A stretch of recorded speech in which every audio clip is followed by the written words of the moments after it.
തനിക്കെതിരെ കഴിഞ്ഞ ദിവസം കരിങ്കൊടി കാണിച്ചത് ചില ചാനലുകാർ കൊണ്ടുവന്ന ആൾക്കാർ തന്നെയെന്ന് പിണറായി വിജയൻ. മുൻപും ഇത്തരം സംഭവങ്ങൾ ഉണ്ടായിട്ടുണ്ടെന്നും മുഖ്യമന്ത്രി കൊച്ചിയിൽ പറഞ്ഞു.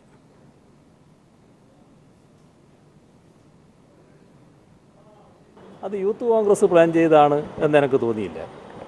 ചിലപ്പോൾ ഈ ചാനലുകാർ, ആ വന്ന ചാനലുകാർ സംഘടിപ്പിച്ചവരായിരിക്കും അവർ. ഇതാണ് ഞാൻ പറഞ്ഞത്. ഇതാണ് സംഭവിച്ചത്. നിങ്ങളാ പണിയുള്ളവരല്ലേ? നിങ്ങളെന്താ ആദ്യമായിട്ട് ചെയ്യുന്ന ആ പണി? നിങ്ങൾ ഇതിനു മുമ്പിൽ ചെയ്തിട്ടില്ലേ? നിങ്ങൾ ആളുകളെ കൂട്ടിപ്പോയി പിന്നെ ചുമരിൻ്റെ മേലെ പോസ്റ്റർ ഒട്ടിപ്പിച്ച് എന്നിട്ട് പിടിച്ച കഥകളില്ലേ? അങ്ങനെ എന്തെല്ലാം കഥകൾ നമ്മൾ തമ്മിലുണ്ട്, അത് വേറെ.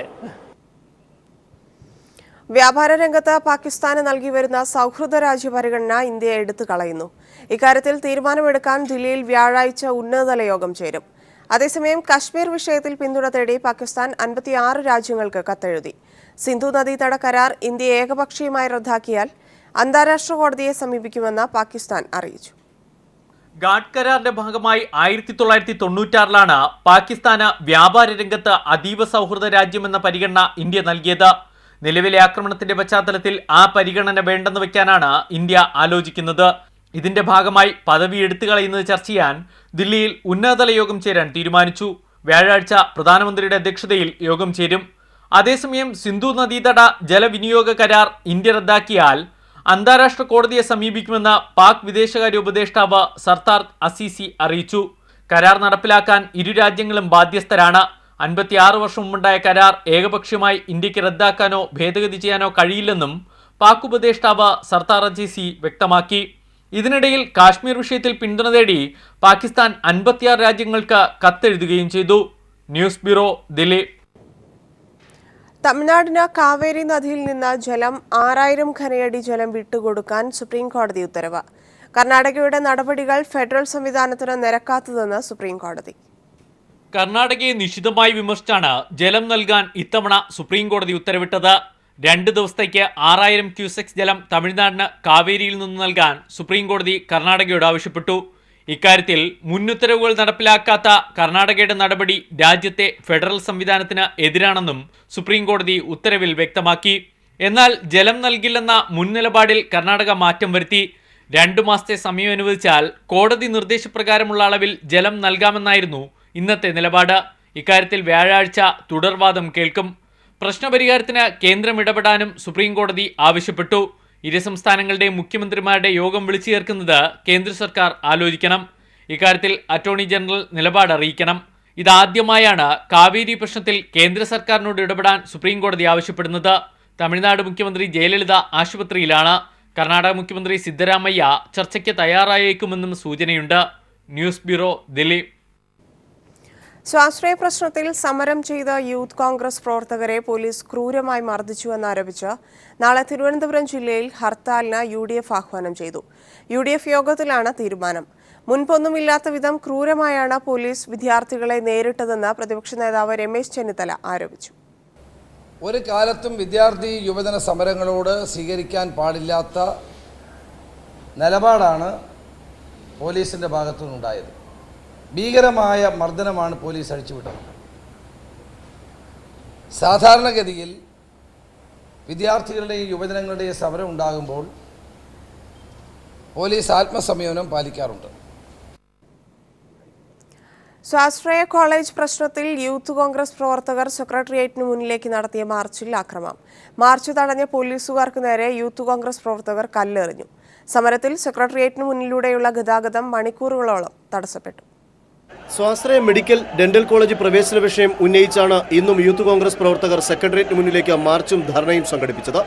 പ്രസ് ക്ലബിന്റെ മുന്നിൽ നിന്ന് ആരംഭിച്ച സെക്രട്ടേറിയറ്റിലെ നോർത്ത് ഗേറ്റിന് മുന്നിലെത്തിയ മാർച്ച് പോലീസ് ബാരിക്കേഡുകൾ തീർത്ത് തടഞ്ഞു.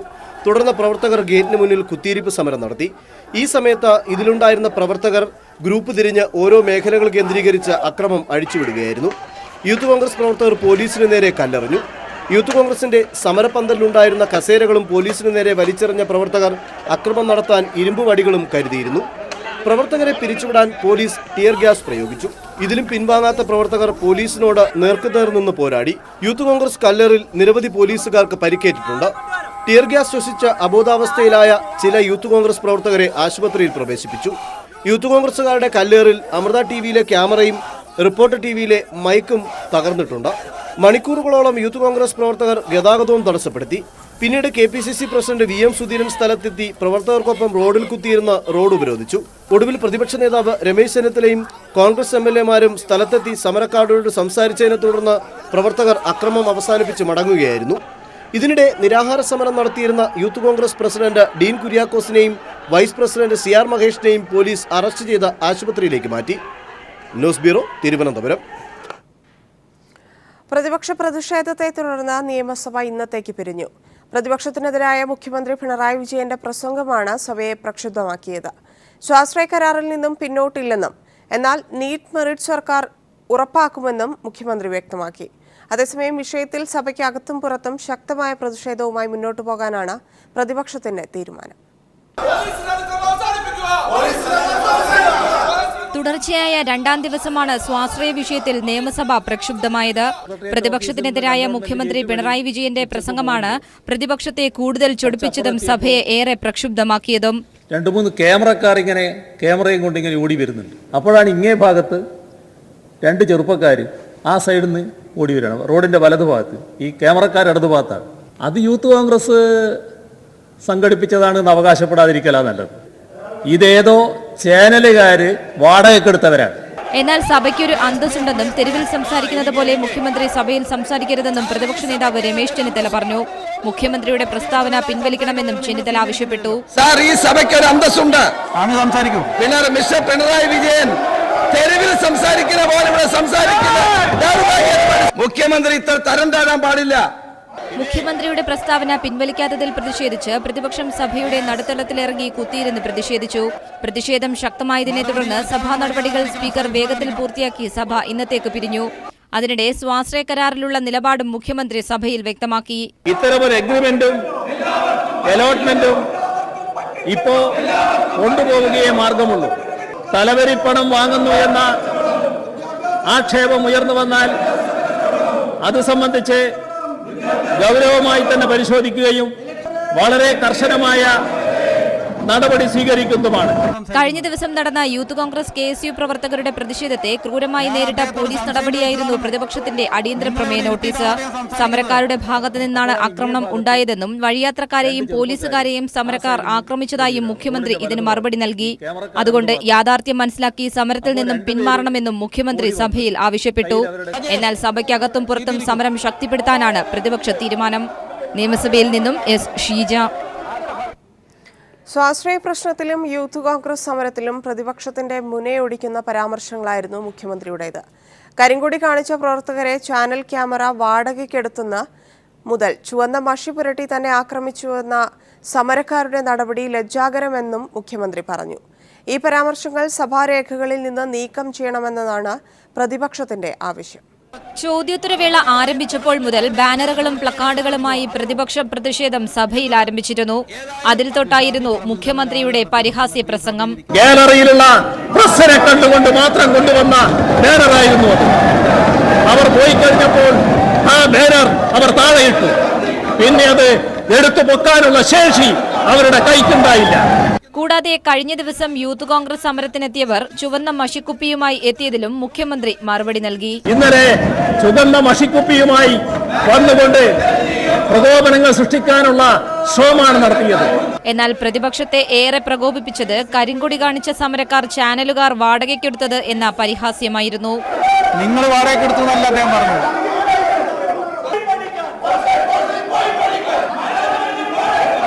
ഇതിൽ പ്രതിപക്ഷ നേതാവ് മുഖ്യമന്ത്രിക്ക് മറുപടിയും നൽകി. ഞങ്ങൾ സമരം നടത്തിയ പാരമ്പര്യമുള്ള പ്രസ്ഥാനം തന്നെയാണ്. ഏതായാലും പിണറായി വിജയന്റെ സർട്ടിഫിക്കറ്റ് വാങ്ങേണ്ട ഗതികേട് ഞങ്ങൾക്കില്ല എന്ന് പറയാൻ ആഗ്രഹിക്കുകയാണ് സാർ. ഞങ്ങളുടെ പ്രവർത്തകന്മാർ കരിങ്കൊടി കാണിച്ചപ്പോൾ അദ്ദേഹം പറയുന്നത് എന്താ? വാടകയ്ക്കെടുത്ത ആളുകളാണെന്ന് പറയുന്നു. ഇത് DYFI അല്ല, യൂത്ത് കോൺഗ്രസ് ആണ് എന്ന് ഞാൻ പിണറായി വിജയനോട് പറയാൻ ആഗ്രഹിക്കുകയാണ്. പ്രസംഗത്തിലെ പരിഹാസത്തിന് പുറമെയായിരുന്നു പ്രതിപക്ഷ MLA-മാരെ സഭാ നടപടികൾ പഠിപ്പിക്കണമെന്ന മുഖ്യമന്ത്രിയുടെ ഉപദേശവും. പ്രതിപക്ഷത്തിനെതിരെയുള്ള മുഖ്യമന്ത്രിയുടെ പ്രസംഗം സ്പീക്കർ പരിശോധിക്കണമെന്നും സഭാ നടപടികൾക്ക് യോജിച്ചതല്ലെങ്കിൽ നീക്കം ചെയ്യണം എന്നുള്ളതുമാണ് പ്രതിപക്ഷത്തിന്റെ ആവശ്യം. നിയമസഭയിൽ നിന്നും S. ഷീജ. ബാർക്കോഴ അന്വേഷണത്തിനിടെ മുൻ വിജിലൻസ് ഡയറക്ടർമാർ അന്വേഷണ ഉദ്യോഗസ്ഥനുമായിരുന്ന SP സുകേഷിനിൽ സമ്മർദ്ദം ചെലുത്തിയിരുന്നതായി തെളിവുകൾ. മേലുദ്യോഗസ്ഥരായിരുന്ന Vincent M Paul, Shankar Reddy എന്നിവർ കേസിൽ ഇടപെട്ടിരുന്നുവെന്ന് വിജിലൻസ് ഡയറക്ടറേറ്റ് കോടതിയിൽ സമർപ്പിച്ച രേഖകളിൽ നിന്ന് വ്യക്തമാകുന്നു. ഈ മാസം 20-ന് വിജിലൻസ് ഡയറക്ടറേറ്റ് തിരുവനന്തപുരം വിജിലൻസ് കോടതിയിൽ രേഖാമൂലം നൽകിയ മറുപടിയിലാണ് ഇക്കാര്യം വ്യക്തമാക്കിയിരിക്കുന്നത്. ബാർക്കോഴ കേസിൽ അന്വേഷണ ഉദ്യോഗസ്ഥനായിരുന്ന SP സുകേശൻ, മുൻ ഡയറക്ടർമാരായിരുന്ന Vincent M Paul, Shankar Reddy എന്നിവരുടെ വാക്കുകൾക്കനുസൃതമായാണ് പ്രവർത്തിച്ചത്. ഇതാണ് കോടതിയിൽ KM മാണി കുറ്റക്കാരനല്ലെന്ന റിപ്പോർട്ട് നൽകാൻ ഇടയാക്കിയത്. ആദ്യം സുകേശൻ വസ്തുതാപര റിപ്പോർട്ട് നൽകിയപ്പോൾ മാണിക്കെതിരായ സാഹചര്യ തെളിവുകളുണ്ടെന്നായിരുന്നു വാദം. എന്നാൽ രണ്ടാമത് നൽകിയ റിപ്പോർട്ടിൽ മാണിക്കെതിരെ തെളിവില്ലെന്നായിരുന്നു സുകേശൻ വ്യക്തമാക്കിയത്. ഏറ്റവും ഒടുവിൽ ബാർ കേസിൽ തുടരന്വേഷണം വേണമെന്നാവശ്യപ്പെട്ട് സുകേശൻ കോടതിയിൽ ഹർജി നൽകുകയും ഹർജി കോടതി അംഗീകരിച്ച അന്വേഷണത്തിന് ഉത്തരവിടുകയും ചെയ്തു. ഇതിനിടയിലാണ് ശങ്കർ റെഡ്ഡിയും സുകേശനും കേസ് അട്ടിമറിക്കാൻ കൂട്ടുന്നതെന്നും ഇരുവർക്കുമെതിരെ കേസെടുക്കണമെന്നും ചൂണ്ടിക്കാട്ടി പൊതുപ്രവർത്തകനായ പായ്ച്ചർ നവാസ് നൽകിയ ഹർജി കോടതിയിലെത്തിയത്. പിന്നീട് ഇക്കാര്യം അന്വേഷിക്കാൻ കോടതി ഉത്തരവിടുകയും ചെയ്തു. കേസിൽ മുൻ വിജിലൻസ് ഡയറക്ടർമാരുടെ ഇടപെടലുണ്ടായി എന്ന് വിജിലൻസ് ഡയറക്ടറേറ്റ് തന്നെ ചൂണ്ടിക്കാട്ടിയതിലൂടെ ബാർ കേസിലുണ്ടായ അട്ടിമറി കൂടുതൽ വ്യക്തമാവുകയാണ്. News bureau, Thiruvananthapuram. മുത്തൂറ്റിൽ നടന്ന റെയ്ഡിൽ 800 കോടി രൂപയുടെ ക്രമക്കേട് കണ്ടെത്തി. നിക്ഷേപകരെ സംബന്ധിച്ച് വ്യക്തമായ രേഖകളില്ല. ക്രമക്കേടിന്റെ യഥാർത്ഥ കണക്കുകൾ ശേഖരിച്ചു വരികയാണെന്ന് director general of income tax Pranav Kumar പറഞ്ഞു. മുത്തൂറ്റ് ഗ്രൂപ്പിന്റെ രാജ്യമൊട്ടാകെയുള്ള പണമിടപാട് സ്ഥാപനത്തിൽ നടത്തിയ റെയ്ഡിലാണ് 800 കോടി രൂപയുടെ ക്രമക്കേട് കണ്ടെത്തിയത്. ആരാണ് നിക്ഷേപകർ എന്നത് സംബന്ധിച്ച വ്യക്തമായ രേഖകൾ സ്ഥാപനത്തിലില്ലെന്ന് പരിശോധനയിൽ കണ്ടെത്തി. കള്ളപ്പണ നിക്ഷേപമുണ്ടോ എന്നും സ്വർണ്ണപ്പണയത്തിലെ ക്രമക്കേടും പരിശോധിച്ചു വരികയാണെന്ന് ഇൻവെസ്റ്റിഗേഷൻ വിഭാഗം income tax director general Pranab Kumar പറഞ്ഞു. 60 ദിവസത്തിനകം ഇത് സംബന്ധിച്ച റിപ്പോർട്ട് തയ്യാറാക്കുമെന്നും അദ്ദേഹം പറഞ്ഞു. Deposit holders who could not explain their sources. There are many people are there, so that we are also we cannot from the name, it is not possible because there is still we have to find out. മുത്തൂറ്റിലെ റെയ്ഡിന് ശേഷം നിരവധി പേർ വരുമാനം വെളിവാക്കൽ പദ്ധതിക്കായി ആദായനികുതി വകുപ്പിനെ സമീപിച്ചിട്ടുണ്ടെന്നും പ്രണബ് കുമാർ പറഞ്ഞു. പൊതുപ്രവർത്തകരുടെ കള്ളപ്പണ നിക്ഷേപ വിവരങ്ങൾ തേടിക്കൊണ്ട് വിജിലൻസ് ഡയറക്ടറുടെ കത്ത് ലഭിച്ചിട്ടുണ്ട്. എന്നാൽ ഇത് സംബന്ധിച്ച മുഴുവൻ വിവരങ്ങളും കൈമാറാൻ നിയമപ്രശ്നങ്ങളുണ്ടെന്നും പ്രണബ് കുമാർ പറഞ്ഞു. News bureau, Kochi. മുൻമന്ത്രി K. ബാബുവിന്റെ മകളെ വിജിലൻസ് ചോദ്യം ചെയ്തു. മകളുടെ വിവാഹ ചെലവിനെ കുറിച്ച് അന്വേഷിക്കാനും വിജിലൻസ് തീരുമാനിച്ചു. ഇരുവരുടെയും വിവാഹത്തിന് K. ബാബു 100 പവൻ വീതം സ്വർണം നൽകിയതായും കണ്ടെത്തിയിട്ടുണ്ട്. K. ബാബുവിന്റെ മക്കളായ ആതിര, ഐശ്വര്യ എന്നിവരെ ചോദ്യം ചെയ്യാനാണ് വിജിലൻസ് തീരുമാനിച്ചിരിക്കുന്നത്. ഇരുവരുടെയും വിവാഹ ചെലവ് സംബന്ധിച്ച് വിജിലൻസ് അന്വേഷിക്കും. ബാബു മന്ത്രിയായിരിക്കെയായിരുന്നു ഇളയ മകളുടെ വിവാഹം. കലൂർ സ്റ്റേഡിയത്തിന് പുറത്തിറക്കിയ കൂറ്റൻ പന്തലിലായിരുന്നു മൂത്ത മകളുടെ വിവാഹം നടന്നത്. ശീതീകരണ സംവിധാനമടക്കം സജ്ജീകരിച്ച് അത്യാഡംബരപൂർവ്വമായിരുന്നു വിവാഹമെന്ന് വിജിലൻസ് അന്വേഷണത്തിൽ വ്യക്തമായിട്ടുണ്ട്. 2 മക്കൾക്കുമായി 200 പവനിൽ കൂടുതൽ സ്വർണം നൽകിയതായും കണ്ടെത്തിയിട്ടുണ്ട്. ഈ സാഹചര്യത്തിലാണ് വിവാഹം ആഡംബരമായി നടത്തിയതിന്റെ ചെലവ് സംബന്ധിച്ച് വിജിലൻസ് അന്വേഷിക്കുന്നത്. കഴിഞ്ഞ ദിവസം ബാബുവിന്റെ ഭാര്യ ഗീത, സഹോദരൻ ജോഷി എന്നിവരെ വിജിലൻസ് ചോദ്യം ചെയ്തിരുന്നു. ബാബുവിനെതിരെ കേസെടുത്ത് ഒരാഴ്ചയ്ക്കകം ബാബുവിന്റെ ഭാര്യ ബാങ്ക് ലോക്കർ തുറന്നതിന്റെ CCTV ദൃശ്യങ്ങൾ വിജിലൻസിന് ലഭിച്ചിരുന്നു. ഇതേക്കുറിച്ച് അറിയാനായിരുന്നു ചോദ്യം ചെയ്യൽ. ബാബുവിന്റെ കുടുംബത്തിന്റെ ധനസ്ഥിതിയും സ്വത്തുവിവരങ്ങൾ സംബന്ധിച്ചുള്ള വിവരങ്ങളാണ് ജോഷിയിൽ നിന്നും തേടിയത്. ബാബുവിന്റെ ബിനാമി എന്നറിയപ്പെടുന്ന ബാബുറാമിന്റെ ഭൂമിയിടപാടുമായി ബന്ധപ്പെട്ട രേഖകളുടെ പരിശോധന അന്തിമഘട്ടത്തിലാണ്. ഇത് പൂർത്തിയായ ശേഷമായിരിക്കും K. ബാബുവിനെ വിജിലൻസ് ചോദ്യം ചെയ്യുക. News bureau, Kochi. കരിപ്പൂർ വിമാനത്താവളത്തിനായി ഭൂമി വിട്ടു നൽകുന്നവർക്ക് നഷ്ടപരിഹാരമായി അധിക തുക നൽകാനാകില്ലെന്ന് മുഖ്യമന്ത്രി പിണറായി വിജയൻ. സാധാരണ നൽകുന്ന നഷ്ടപരിഹാരം മാത്രമേ നൽകാനാകൂവെന്നും മുഖ്യമന്ത്രി നിയമസഭയിൽ പറഞ്ഞു. ക്ഷേത്ര പരിസരങ്ങളിലെ ആയുധ പരിശീലനം തടയാനായി സർക്കുലർ പുറപ്പെടുവിപ്പിക്കുമെന്ന് ദേവസ്വം മന്ത്രി കടകംപള്ളി സുരേന്ദ്രൻ അറിയിച്ചു. ഭൂമി ഏറ്റെടുക്കുമ്പോൾ സാധാരണ നൽകുന്ന നഷ്ടപരിഹാര തുകയെ കരിപ്പൂർ വിമാനത്താവളത്തിനായി ഭൂമി വിട്ടു നൽകുന്നവർക്കും നൽകുകയുള്ളെന്നാണ് മുഖ്യമന്ത്രി പിണറായി വിജയൻ നിയമസഭയിൽ ചോദ്യോത്തരവേളയിൽ വ്യക്തമാക്കിയത്. സാധാരണ ഭൂമി ഏറ്റെടുക്കുമ്പോഴുള്ള സമ്പ്രദായങ്ങളുണ്ട്. ആ സമ്പ്രദായം അനുസരിച്ചുള്ള വില മാത്രമേ കൊടുക്കൂ.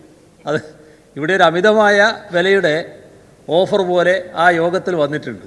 അത് പെശക് സംഭവിച്ചതാണ്, അതല്ല യാഥാർത്ഥ്യം. കരിപ്പൂർ വിമാനത്താവളത്തിനായി ഭൂമി ഏറ്റെടുക്കൽ നടപടികൾ തുടരുമെന്നും മുഖ്യമന്ത്രി പറഞ്ഞു. വലിയ തോതിൽ ഭൂമി ഏറ്റെടുക്കാനായി ബജറ്റിൽ നിന്ന് പണം കണ്ടെത്താനാകില്ലെന്നും അത് കിഫ്ബി വഴിയാകാമെന്നും ധനമന്ത്രി തോമസ് ഐസക് അറിയിച്ചു.